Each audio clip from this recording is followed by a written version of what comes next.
Welcome to this week's edition of TeikaTV. Thanks to everyone who's joining us. It's just about 3 p.m. on Thursday here in Boston, and we're doing this every Thursday, so please do join us. If you're around at 3 p.m. on Thursdays, we'll be around this round table, right, Gary? Round table, yeah. And just having a conversation. So, drop us a like, let us know where you're joining us from.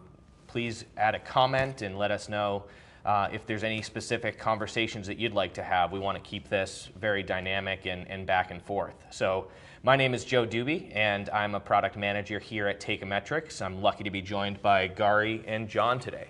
Hey, everyone. Hi, everyone.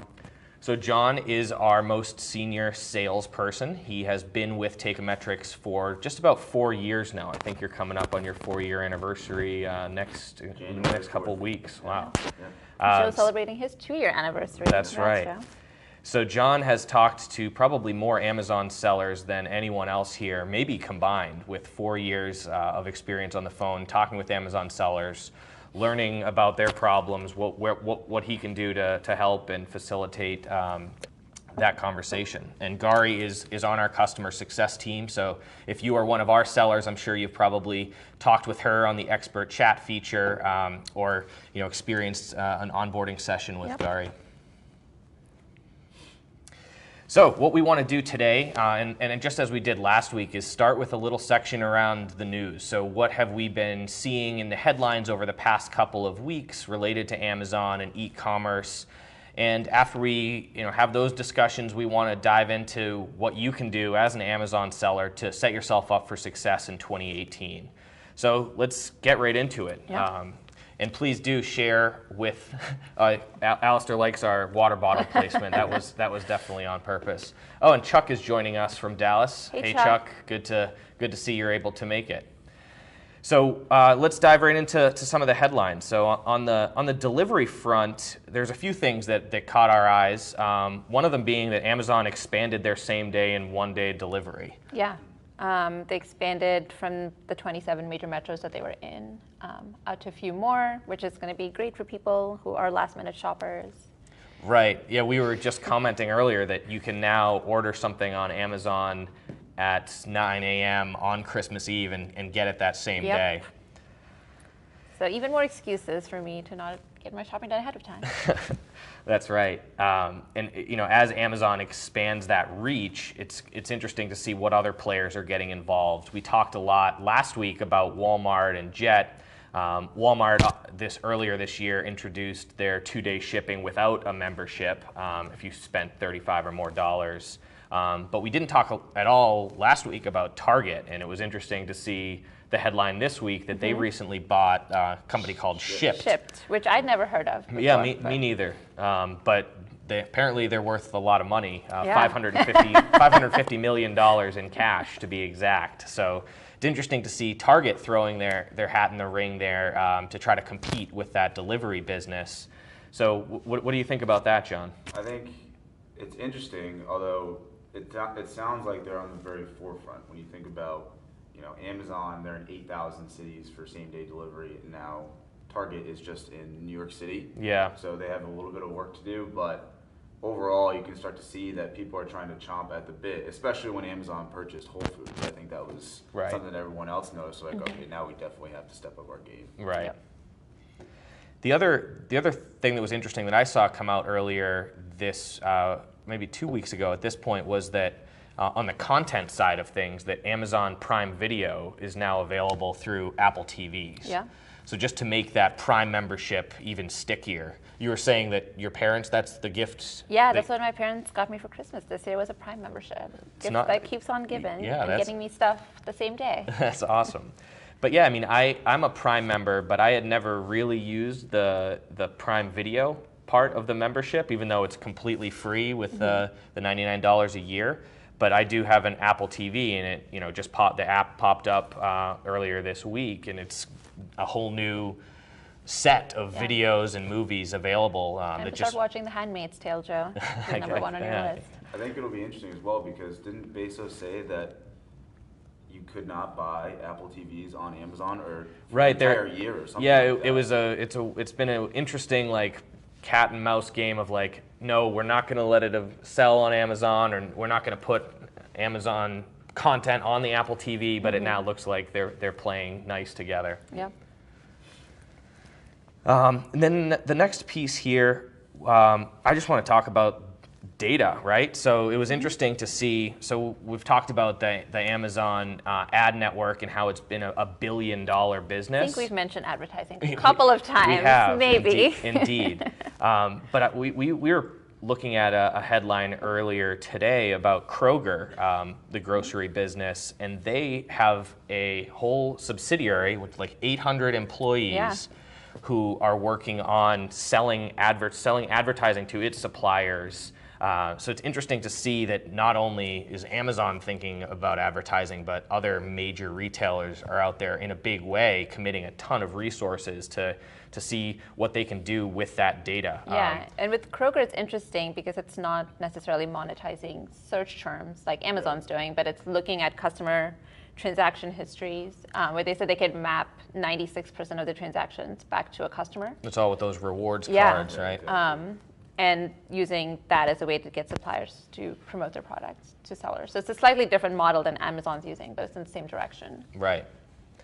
And if those who are just joining, please do drop that like. Let us know in the comment section where you're joining from and what you'd like to be talking about. So looks like we got a comment in from Alex asking what we think about the Amazon-Google feud, how Google has taken YouTube off Amazon's Fire Stick. Oh, that's interesting. I hadn't seen that headline. I'm not sure how that's going. I mean, what do you think, Ari? I'm not too familiar with this particular feud, but it seems natural. I imagine it's probably going to be resolved, and just like Amazon is now on Apple, I think YouTube will be back on Amazon Fire. So I'm going to say this is probably a temporary decision. Yeah, it's that sort of frenemy model, right? Yeah. Where they're friends, yet they butt heads a little bit, especially with the whole search in Google versus Amazon. Like, who's going to Google the search versus Amazon? It makes sense, but I can't see it lasting very long. Like, I mean, like, Apple lasted a year, so maybe 2 years.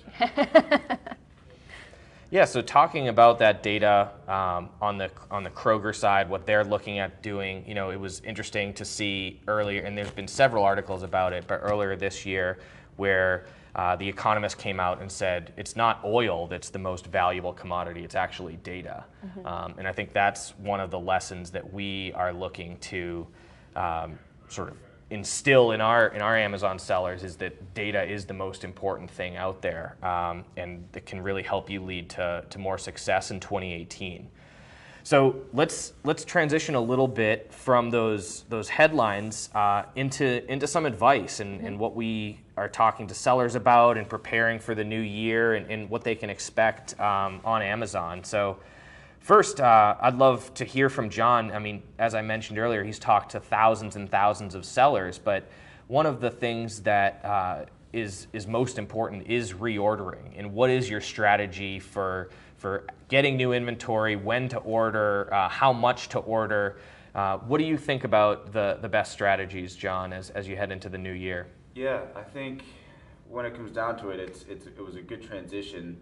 It's all about looking at not only the data that is brand new to you, the past month, 2 months, something like that, but you definitely need to, sort of buckle down and go back to last year. What happened between, I think last year you could order on December 23rd and get your product by Christmas. So this year you need to go back and sort of figure out, okay, from that time frame, from let's say December 26th until through January maybe, let's try to figure out that process and how much did things dip, if at all. We were talking just before this about there's a potential that it won't even dip with in some sort of categories, grocery, apparel, especially fitness, people putting in their resolutions. So what you want to do is use all of that information. You want to look at what you actually have at Amazon currently, how long it's been there, start to look at aged a little bit, but then you want to think, what do I still have, maybe on order that I forgot about because Christmas becomes so crazy. What is being transferred to other fulfillment centers already at Amazon but just not on the shelves yet. And take all of that and then apply some sort of rate, how many days do you want to have in the future? Is it 30, 60, On average, our sellers usually want to have between 45 and 60 to last that long and cover some sort of buffer. But then, look at all of those components and put together the most profitable POs. Yeah, and when you say the 45 to 60, you're saying, based on your projected sales rate and how much inventory you have today, how long is that going to last you, right? So if you look at, let's say I have 20 units that are on hand in one of those stages, how long will that currently last you, and how long does it take you to get product back in the fulfillment center, take that into consideration, and then calculate out maybe 30 more days on top of that. So topping off a lot of inventory. Right, and not only just applying a historical sales rate, but trying to think about, overall, is Amazon and e-commerce growing, right? So, we talked a lot about that last week, and we're seeing about 30% increase on Amazon year over year. So you may want to not just look historically, what has your sales rate been, but apply some sort of premium there to say, okay, I'm growing. I want to be ready to hold 45 or 60 days of inventory. So you have to sort of build in that growth rate as well. One of the other things that comes up really frequently in the holiday season is return rates, right? Yep. So you can be setting records on sales, but you're also, I'm sure, setting records on returns. Yeah, I think we were looking at an article, Joe, where it said that online shopping, the return rate in stores is around 8% on average. Yeah, but so for online, it's brick and mortar, 8 to 10%. Yeah. Online, I think it was 20%. Right, and that was during the regular part of the year. But we were seeing that even in the holiday period, it's higher than that 20%. And John was saying even in some categories, 30 to 50% return rates. So that's something where before you take all of that cash you're getting in for sales in December and commit it to POs for the future, you want to think about that return rate. Yeah. And one thing you won't know is what that actual final return rate will be until maybe 45 or 60 days in the future. Yeah. Exactly. Yeah, we were actually looking for some data, and I was looking at some shoes I ordered in November. So we were doing the research, and John was shopping, is what we established. And John, how often do you say you're shopping for shoes? On Amazon? Yeah. Not frequently. So it's interesting. So I bought 2 sizes because I didn't know what size to get where I was. Yeah. And then I just returned. I basically committed that money knowing that I was just going to return it and I was only going to pay for one. Right. Yeah. But we were looking, and you can actually return things. This was in November up until January 31st. So when you're looking at that return analysis, it would be smart, although you get sort of anxious about it, to wait until February when you have a more factual number, a harder number. Right, and what I always urge sellers to do is to pull down their orders report, pull down their returns report, and do like a VLOOKUP there where you're actually tying those returns back to the date that they were actually ordered, so you can get a true return rate. Because if your sales are 10x what they normally are in December, your return rate's going to look really small during the month because a lot of those won't come in until January. Right. So look back last year and match those returns up to their original order date to see what your actual percent return rate was. Because I think if you don't do that kind of cohort analysis, the tendency is to just kind of right away January for most people are like, oh, it's just a returns month. Mm-hmm. But really it's December that the returns are coming from, and there still is an opportunity to capitalize in January. Yeah, and another interesting thing we were reading about is about a quarter of all returns can probably be prevented by good images. Mm-hmm. Images are not only going to help you grow your sales and get people to convert, but they're also going to help you avoid returns, because if people really know what the product looks like and what they can expect, they're going to be not surprised when it shows up at their doorstep. Yeah. I mean, we're saying you always see those weird articles of someone ordered a chair on Amazon and it shows up and it's like this big. And they were like, well, I thought this was a full-size chair I was going to sit in. Yeah. But you can avoid some of that confusion and getting dinged by the item not as described if you have really good imagery from all angles, right? Mm-hmm. Not just a single image, making sure that it's 1,000 by 1,000 pixels so the customer can zoom in on it.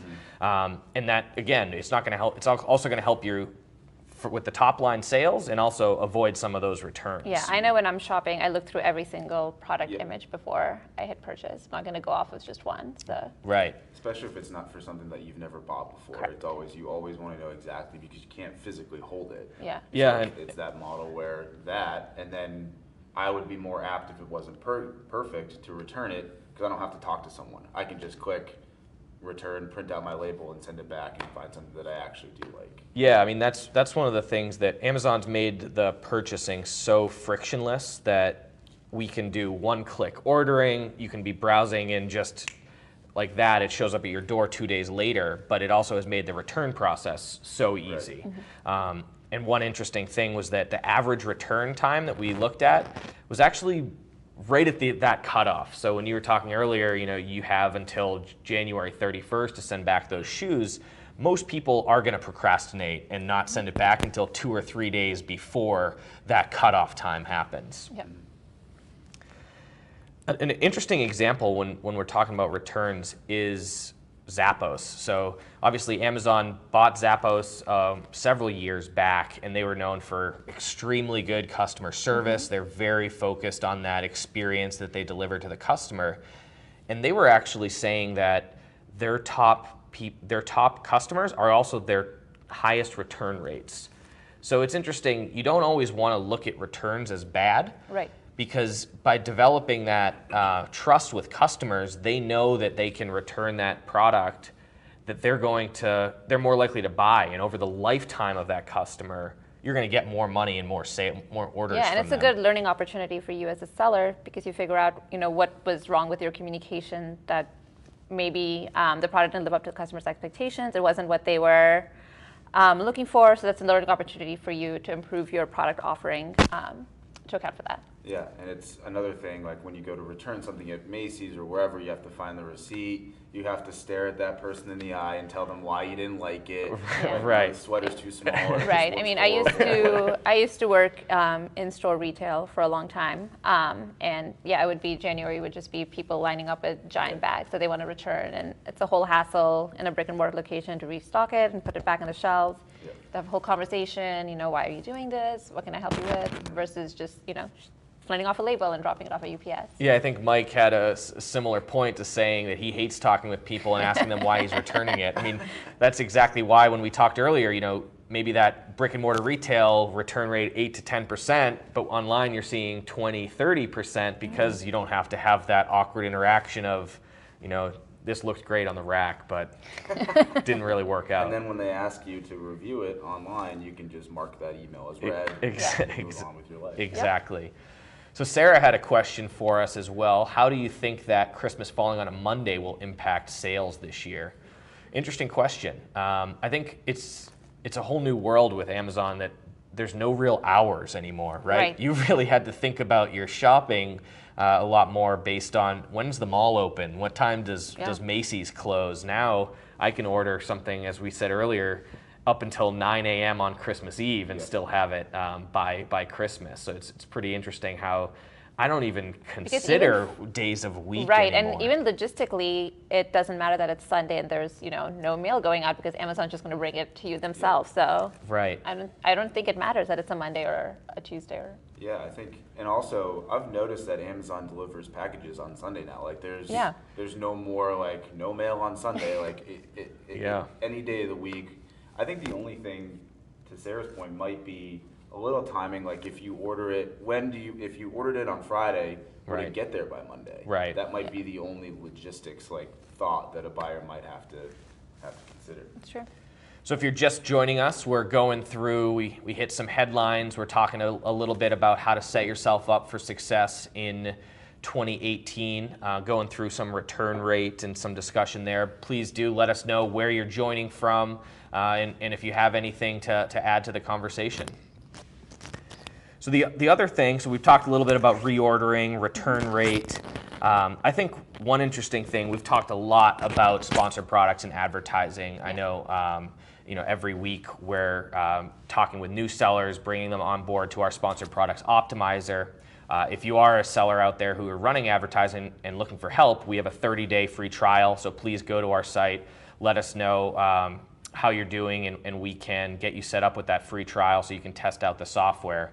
But one thing that's super powerful with sponsored products when you think about setting yourself up for 2018 is the data that you get in that search term report, right? So Amazon is never going to let you know how people find your product organically, but that search term report lets you actually see what customers are typing into the search bar and how they're landing on your product. Yeah. So we had a special edition of TeikaTV earlier this week on Tuesday, and one of the great discussion points I thought was around using that search term data to identify what products that are similar to yours or a little different that may be showing up in your search term report that you can go out and talk to your suppliers and try to get. Maybe they're searching for a different color or a different design, but looking at that data and seeing where there's volume, that already has proven that there's people searching for it. So if you go out there and you're able to acquire that product, you know the search volume is there and it's going to be successful. That's a good point.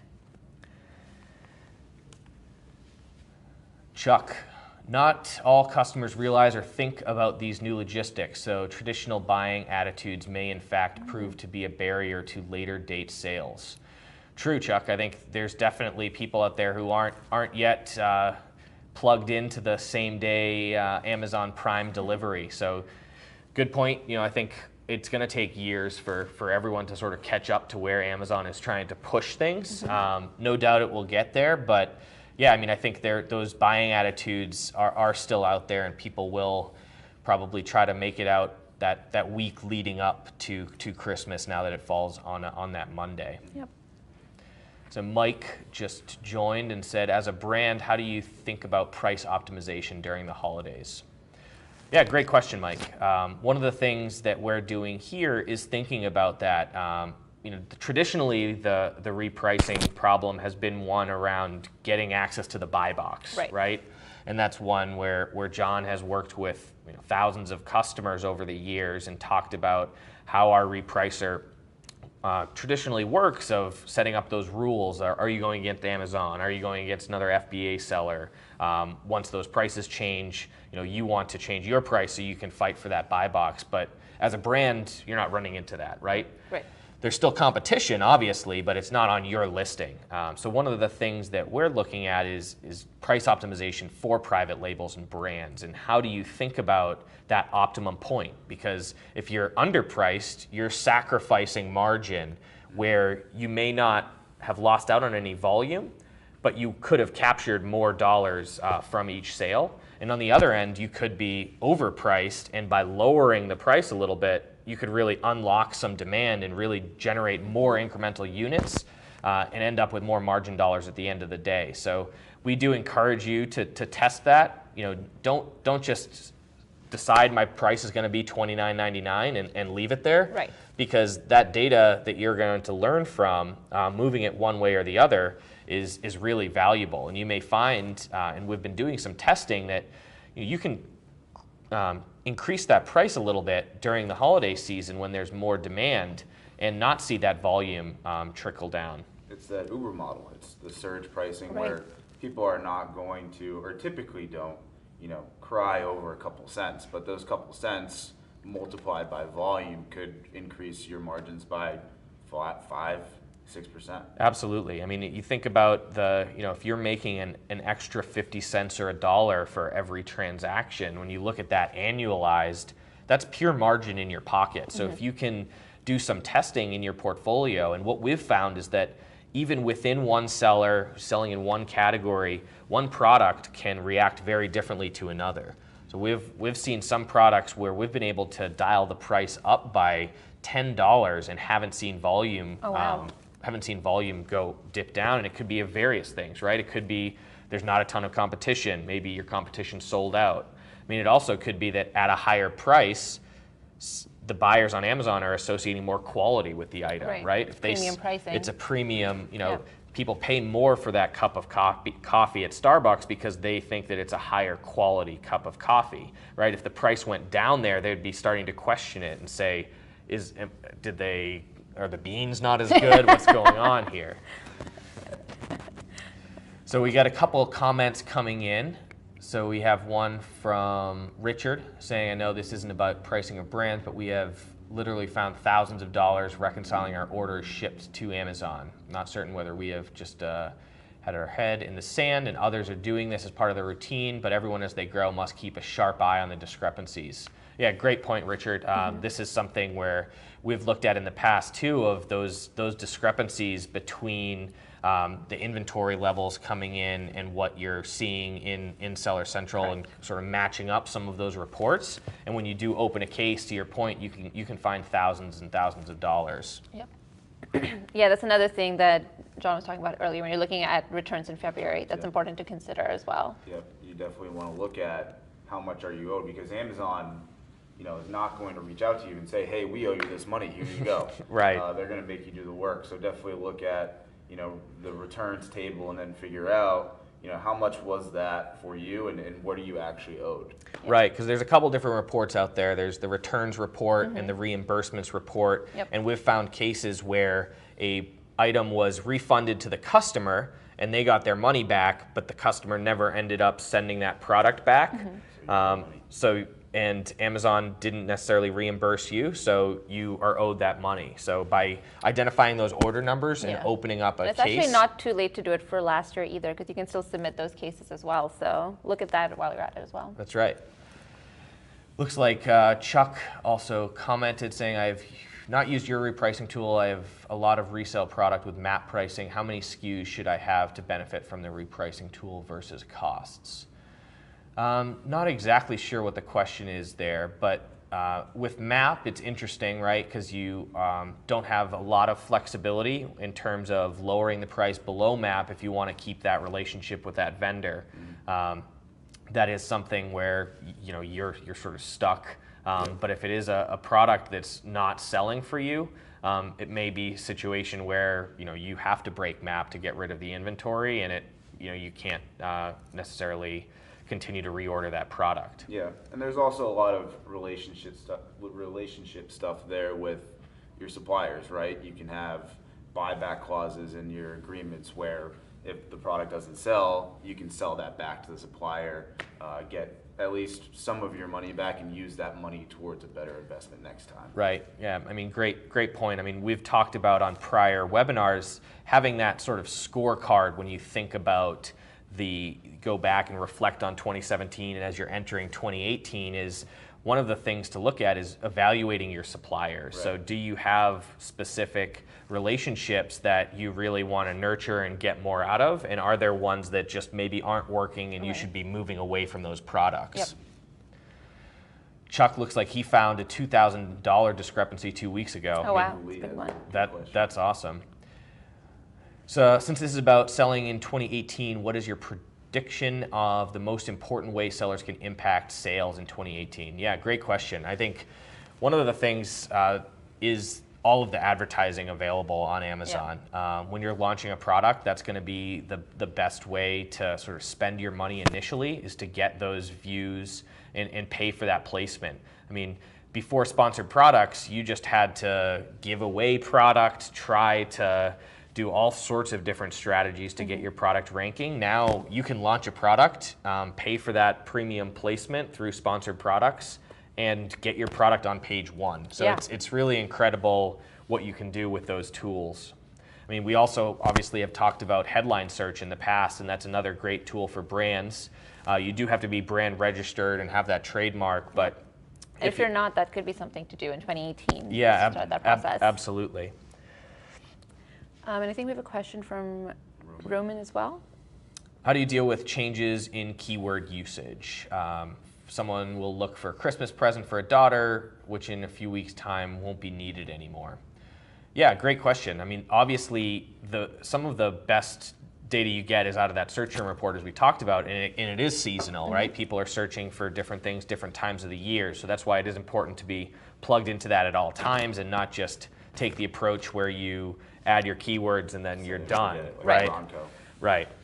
So you're going to see those seasonal keywords come in and out of play throughout the year, and it's going to give you more recommendations to use both in sponsored products and organically, right? Yeah. You can take those Christmas gift type of keywords And you may not necessarily need to use those in other times of the year, but you want to capture that demand when it's there. Yeah, so I think as far as how that might impact your spend on SP, Roman, it's going to drop off naturally because people are not likely going to be searching for Christmas present for daughter out of season. So because that search doesn't exist, you don't have to worry about you spending on that search. Yeah, there's no real risk of leaving it there when people aren't searching for it because it's a pay per click model. Exactly. If there's no clicks, there's no spend. Looks like Ken is joining us as well. Hey, Ken. And he found over 15K of inventory that Amazon lost or damaged in their warehouses. Oh, wow. So it just goes to show you how much it can really pay off if you're diligent about doing those checks. Let's see.